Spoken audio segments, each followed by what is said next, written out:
आज अब जो हम लोग पढ़ने वाले हैं, ठीक है, भारत में सिविल सेवाओं का विकास। ठीक है, तो भारत में सिविल सेवाओं का विकास सबसे पहले कार्नवालिस के समय में होता है। कार्नवालिस की बात करेंगे 1886 से लेके, ठीक है, सॉरी, 1786 से लेके 1793 तक भारत का क्या रहेगा, तो गवर्नर जनरल रहेगा, ध्यान में इसको रखना है। 1786 से लेके 1793 तक, ठीक है। ये अमेरिकी स्वतंत्रता संग्राम में भी फंसा हुआ था, वहीं से एक्चुअली में भारत में आया था, ठीक है। तो ये सिविल सेवाओं के अस्तित्व में लाने और संगठित करने वाले पहले व्यक्ति थे। ब्लेजली की भूमिका की बात करेंगे तो 1798 से लेकर 1805 तक रहा था। इस सबका शासनकाल भी याद करते रहिए, कभी कभी इसके शासनकाल भी पूछा जाता है, ठीक है। 1798 से लेकर 1805 तक रहा था। नए अधिकारियों को प्रशिक्षित करने के लिए 1800 में फोर्ट विलियम कॉलेज की स्थापना की।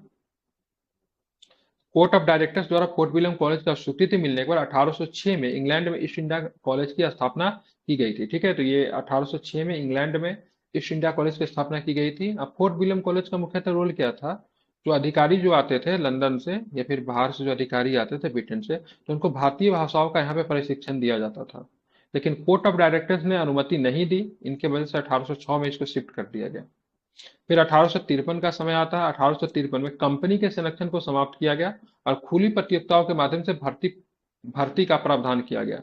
मतलब खुली प्रतियोगिता परीक्षा होगी, ठीक है, इसमें परीक्षा होगा और परीक्षा में जो लोग चुने जाएंगे वही मतलब क्या होंगे, भारत में अधिकारी बनेंगे, ठीक है। तो 1853 में अधिकार दिया गया।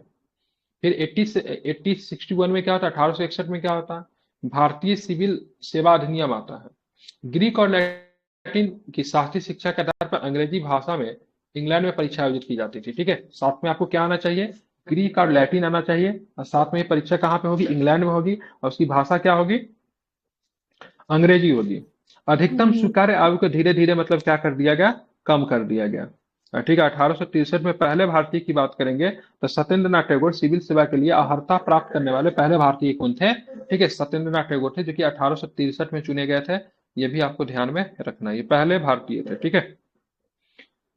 अब यहाँ पे देखोगे वैधानिक सिविल सेवा 1778 और 1779 में लिटन के द्वारा वैधानिक सिविल सेवा की स्थापना की गई, जिसमें अनुबंधित पदों का छठा हिस्सा संपन्न भारतीयों के लिए चुना जाना, संपन्न परिवारों के भारतीयों के द्वारा भरा जाना था, जिसने स्थानीय सरकारों द्वारा नामित किया जाता था, वायसराय तथा राज्य सचिव द्वारा भी अनुमोदित किया जाता। तो ये वैधानिक सिविल सेवा कौन लेकर आया, तो लिटन लेकर आया।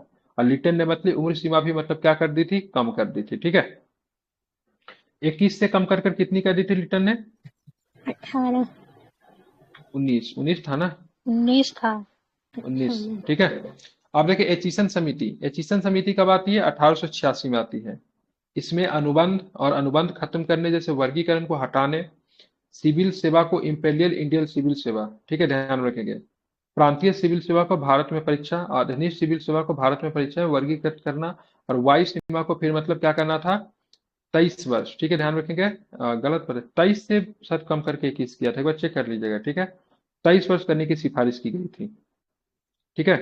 एक बार चेक कर लीजिएगा 21 से 19 था या फिर 23 से 21 था, 2 साल कमा था, ठीक है।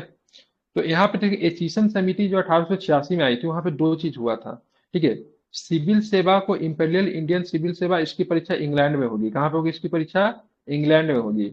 और प्रांतीय सिविल सेवा की बात करेंगे, उसकी परीक्षा भारत में होगी, ठीक है। जो बीपीएससी वगैरह क्या होगी, ये भी तो सिविल सर्विस है ना, लेकिन प्रांतीय सिविल सर्विस है, इसकी परीक्षा कहाँ होनी थी डेट टाइम, भारत में होनी थी।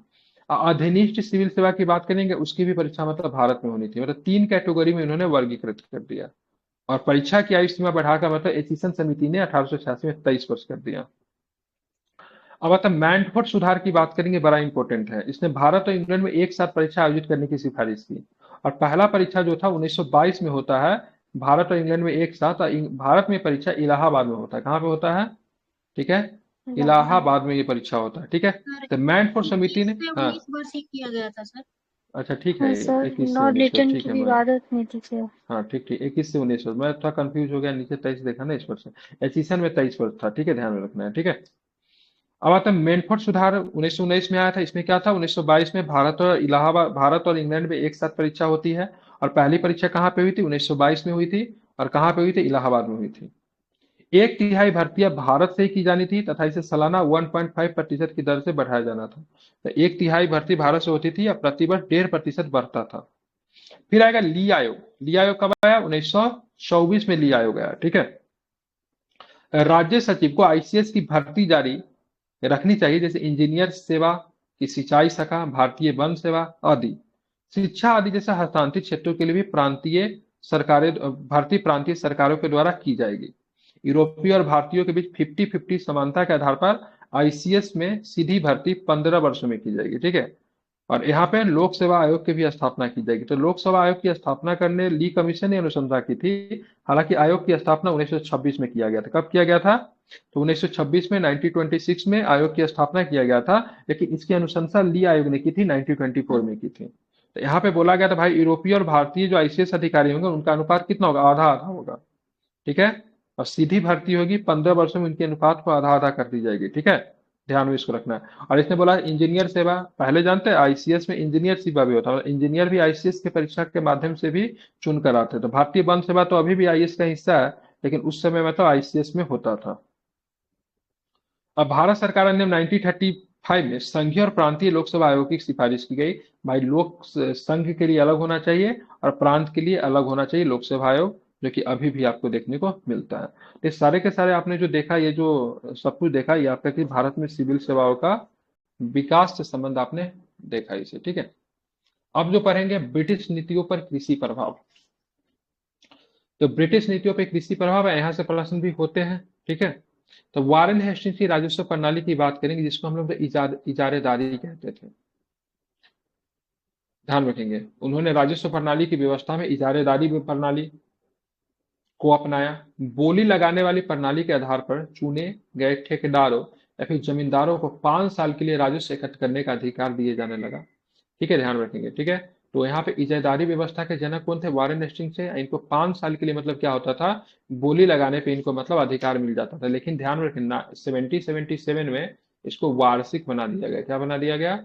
वार्षिक बना दिया गया, मतलब दर प्रति वर्ष चेंज होगी, मतलब इसको वार्षिक बना दिया गया। कब बनाएगा वार्षिक? तो 1777 में वार्षिक बना दिया गया। और इसमें जमीन का जो मालिकाना हक किसके पास हो जाता था? तो ध्यान में रखिएगा, जमींदारों के पास, ठीक है।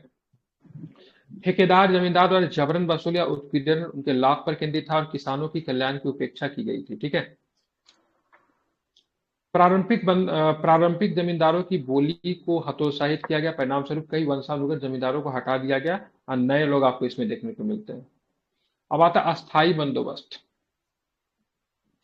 कार्नवालिस का था अस्थाई बंदोबस्त।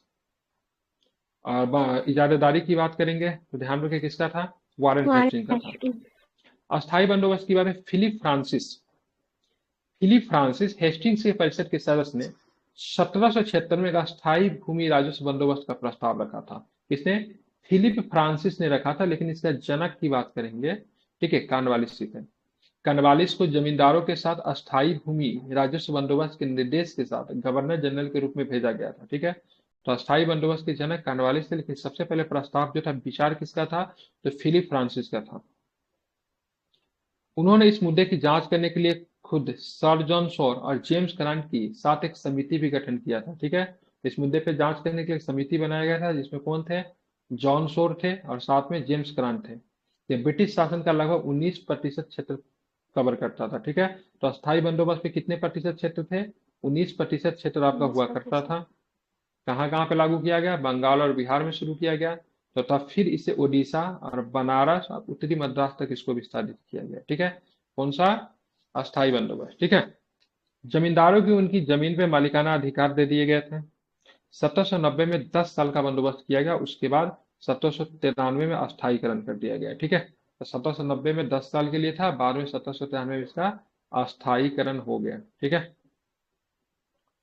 जमींदारों द्वारा कृषक का मतलब रैयत से एकत्र की गई जमीन पर लगाया जाने वाला कर निश्चित था। जमींदारों को राजस्व का 10वां से 11वां हिस्सा रखने की अनुमति थी। मतलब 11 हिस्सा में से, ध्यान रखेंगे, जमींदारों को राजस्व का 10वां से, ठीक है, 11वां हिस्सा रखने की अनुमति थी, ठीक है। बाकी कंपनी सरकार को देना पड़ता, मतलब 10/11 हिस्सा के बाद कंपनी सरकार को था, और 1/11 हिस्सा की बात करेंगे वो रखते थे, ठीक है। जमींदारों के जमीन के स्वामित्व के अधिकार दिए गए, क्योंकि वो जमीन बेच सकते थे, गिरवी रख सकते थे, हस्तांतरित कर सकते थे, तथा विरासत के अधिकार भी स्थापित कर सकते थे। 1794 में पेश की गई सनसेट क्लॉज से जमींदारी अधिकारों द्वारा जमीन द्वारा भुगतान किए गए कर को सशर्त बना दिया गया। मतलब भुगतान आपको करना है, अगर आप भुगतान अगर नहीं करोगे तो एक लॉ आई थी, सनसेट लॉ। ठीक है, इस लॉ के तहत उनकी जमींदारी चली जाती थी। ठीक है, हाँ। तो सनसेट लॉ का संबंध किससे? तो अस्थायी बंदोबस्त से। इसको आपको ध्यान में रखना है। भारत के 19% हिस्से पे थी। लॉर्ड कॉर्नवालिस इसके जनक थे। फिलिप फ्रांसी ने सबसे पहले प्रस्ताव रखा था। इस मुद्दे पे जांच के लिए जॉन शोर और जेम्स ग्रांट की अध्यक्षता में एक समिति भी बनी थी। बिहार, बंगाल, ठीक है, उड़ीसा, बनारस और उत्तरी मद्रास में इसको लागू किया गया। ठीक है, 10/11 की बात करेंगे, कंपनी सरकार की होती थी। 1/11 किसकी होती थी? जमींदारों को होती थी। ठीक है, अब हम लोग आएंगे रैयतवाड़ी व्यवस्था। ठीक है, थॉमस मुनरो और कैप्टन अलेक्जेंडर रीड ने 1792 में मद्रास प्रेसिडेंसी के 12 महल क्षेत्र में इस व्यवस्था की शुरुआत की थी। रैयतवाड़ी व्यवस्था की बात कर रहा हूँ। ठीक है, ध्यान में रखेंगे। ठीक है, उन्होंने 1820 में रैयतवाड़ी व्यवस्था को औपचारिक रूप दिया, जो मद्रास प्रेसिडेंसी के विभिन्न क्षेत्रों तक विस्तारित हुई। ठीक है, जिसमें अस्थायी बंदोबस्त के साथ आने वाले क्षेत्र शामिल नहीं थे। ठीक है, ध्यान में रखना। तो थॉमस मुंडो और कैप्टन अलेक्जेंडर रीड के द्वारा 1792 में मद्रास प्रेसिडेंसी के कौन सा क्षेत्र? तो 12 महल क्षेत्र में इस व्यवस्था की शुरुआत की गई थी, और उन्होंने 1820 में रैयतवाड़ी व्यवस्था को औपचारिक रूप दिया, तो मद्रास प्रेसिडेंसी के विभिन्न क्षेत्रों में प्रस्तावित हुई थी, जिसमें अस्थायी बंदोबस्त तक आने वाले क्षेत्र नहीं शामिल थे। मतलब वहां पर अस्थायी बंदोबस्त नहीं था, तो वहां पे क्या रखा गया? ठीक है, रैयतवाड़ी। इस व्यवस्था को बिचौलियों के बिना गांव से सीधे, ठीक है, संग्रह करके, ठीक है, राजस्व को अधिकतम करने के लिए बनाया गया था। ठीक है, हालांकि रैयतवाड़ी व्यवस्था जो था ना, यहाँ पे जमीन का मालिक कौन होता था? कृषक होता था। स्वामित्व और अधिभोग का अधिकार किस रैयत के पास थे। भूमि के स्वामित्व का कोई सीमा नहीं था। सबलेट हस्तांतरण या बिक्री के लिए स्वतंत्र थी। मतलब जमीन अगर चाहे, रैयत अगर चाहे तो इस भूमि को मतलब क्या कर सकती है? बेच भी सकते हैं, किसी को दे भी सकते हैं। ठीक है, कंपनी को प्रत्यक्ष कर भुगतान अनुमानित उत्पादन का लगभग 45 से 55% तक किया जाता था। 55% तक कर था इसमें। ठीक है, समय समय पर संशोधन के साथ अस्थायी बंदोबस्त था। सरकारी नियंत्रण के तहत बंजर भूमि पर साझा राजस्व की शर्त पर खेती की जा सकती थी। भुगतान न करने पर भूमि क्या होती थी? जब्त कर ली जाती थी। किसानों को मनमाने कर की जुर्माने का भी सामना करना पड़ता था, जो अक्सर पिछले भुगतानों पर आधारित होती थी। शकल उत्पादन में 1/3 पर उच्च कर निर्धारित किए गए थे, अक्सर आर्थिक किराए के बराबर होते थे, जिसमें किसानों में गरीबी पैदा होती थी। राजस्व वसूलने के लिए रैयतों को मजबूर किया जाता था, प्रताड़ित किया जाता था, जिसके कारण वो साहूकारों का मतलब क्या हो गया? गुलाम हो गए। ठीक है, आप देखोगे 1885 में महावैज्ञानिक भूमि सर्वेक्षण शुरू किया गया और नए सिरे से मूल्यांकन किया गया, जिससे कर का वास्तविक बोझ मतलब क्या हो गया? कम हो गया। सुधार बंदोबस्त की बात करेंगे तो सुधार बंदोबस्त 1864 में राजस्व की दर 30 वर्षों के लिए उपज के शुद्ध मूल्य के आधे पर निर्धारित कर दी गई। मतलब एक तरह से 50% के आसपास मतलब यहाँ पे कर था। समृद्धि कृषि विस्तार ने 1865, 66 और 76, 78 में अकाल के बावजूद किसी समृद्धि को जन्म दिया। ठीक है, मतलब 76, 77 में भयंकर अकाल भी पड़ा था, ये भी आपको ध्यान रखना है। तो इतनी सारी चीजें आपको ध्यान में नहीं रखनी है। रैयत वाली थॉमस मुनरो और कैप्टन अलेक्जेंडर रीड की दिमाग की उपज थी। 1792 में मद्रास प्रेसिडेंसी में सबसे पहले इसको इंट्रोड्यूस किया गया। क्षेत्र की बात करेंगे तो 12 महल हो गया। ठीक है, उसके बाद धीरे धीरे इसको अन्य जगह पे भी मतलब क्या किया गया? लागू किया गया। ठीक है, रैयतवाड़ी व्यवस्था में जमीन का मालिकाना हक किसके पास था? तो रैयत के पास था, किसान। किसानों के पास था। ये आपको ध्यान में रखना है। ठीक है, अब आते हैं महलवाड़ी व्यवस्था। ठीक है, तो महलवाड़ी व्यवस्था की बात करेंगे तो हॉल्ट मैकेंजी इसका जन्मदाता था। 1819 में उत्तरी भारत के भूमि राजस्व निपटान के लिए इसकी सिफारिश की गई थी। जटिल सर्वेक्षण विधियां थी यहाँ पे, उच्च राजस्व मांग और कठोर निकासी विधियां इस योजना को टूटने के कारण बनी। ठीक है, और 1828 में कृषि मंडी जो आता है तो इसको पूरी तरीके से क्या क्या समाप्त करिए, ज्यादा दिन तक नहीं चला था। लेकिन महालवाड़ी व्यवस्था की विशेषता क्या थी? तो महाल या फिर गांव के समूह के साथ राजस्व का निर्धारण किया जाता था, और जमीन किसी एक का नहीं होता था, राजस्व के साथ होता था। इसको आपको ध्यान में रखना इंपॉर्टेंट है। ठीक है, महत्वपूर्ण है। ठीक है, ध्यान में इसको रखना है। ठीक है, राजस्व का निर्धारण महाल के उत्पादन के आधार पर किया जाता था। ग्राम समुदाय का भूमि का स्वामी माना जाता था, जबकि व्यक्तिगत स्वामित्व कृषक के पास होता था। संग्रह और भुगतान की जिम्मेदारी किसके पास होती थी? कौन टैक्स वसूलते थे? ग्राम प्रधान या नेताओं के समुदाय की होती थी। बेंटिक की तरह शुरू शुरू में राज्य का राजस्व 66% था, बहुत ज्यादा था इसमें, लेकिन बाद में इसको 66% से कम करके कितना कर दिया गया था, 50% कर को किया गया था। इस सबका एमसीक्यू क्वेश्चन ऑलरेडी पहले भी बैच में डिस्कशन हो चुका है। ठीक है, आप लोगों ने देखा होगा, इससे सारे पे आधारित एमसीक्यू क्वेश्चन हो चुका है। मैंने उसका पीडीएफ भी आप लोग को पास दिया था। ठीक है, तो पहले इसमें 66% था, उसको कम करके 50 पे लाया गया था। विभिन्न प्रकार की मिट्टी के लिए औसत किराए की अवधारणा शुरू की गई। भूमि राजस्व को समय समय पर संशोधित किया जाता है। ठीक है, यहाँ पे खेती की मतलब मिट्टी की जांच भी होती थी। ठीक है, सभी अधिकारों को दर्ज करने के लिए भूमि के हर टुकड़े पर कर तय करने की आवश्यकता व्यवहारिक थी। अधिकारियों गणनाएं अक्सर गलत होती थी और अनुमान पर आधारित होती थी, जिससे राजस्व बंटने में बदलाव किए जाते थे। इस प्रणाली ने अत्यधिक कर निर्धारण के साथ ग्राम समुदाय को बर्बाद कर दिया। ठीक है, कर दरों को पूरा करने में असमर्थता बड़े पैमाने पर बेदखली की ओर ले जाती थी, जिससे भूमि साहूकार और व्यापारियों के पास चली जाती थी। ठीक है, जमीन किसके पास चला जाता था, तो भूमि और साहूकार के पास ये जमीन चली जाती थी। ठीक है, कल के क्लास में हम लोग पढ़ेंगे। ठीक है, कल आपका समाप्ति हो जाएगा। कल के क्लास में हम लोग पढ़ेंगे भारत में प्रेस का विकास।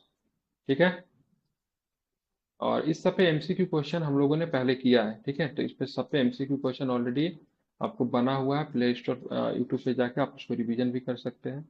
और हम लोगों ने इन सारे चीज़ों पे एमसीक्यू क्वेश्चन को पहले भी किया है, और अभी भी आप इसको चाहो तो प्रैक्टिस कर सकते हो। ठीक है, या फिर हमारे द्वारा जो एमसीक्यू 50-50 क्वेश्चन का जो दिया जाता है उसका सिलेबस ग्रुप में डाल दिया गया है, आप देख सकते हो।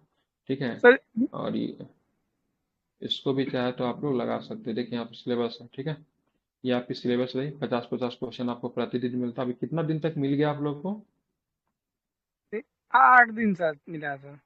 8 दिन। आठ ठीक है, दिन मिला है। तो इसमें आप सर देखो तो मैं बता दे रहा हूँ।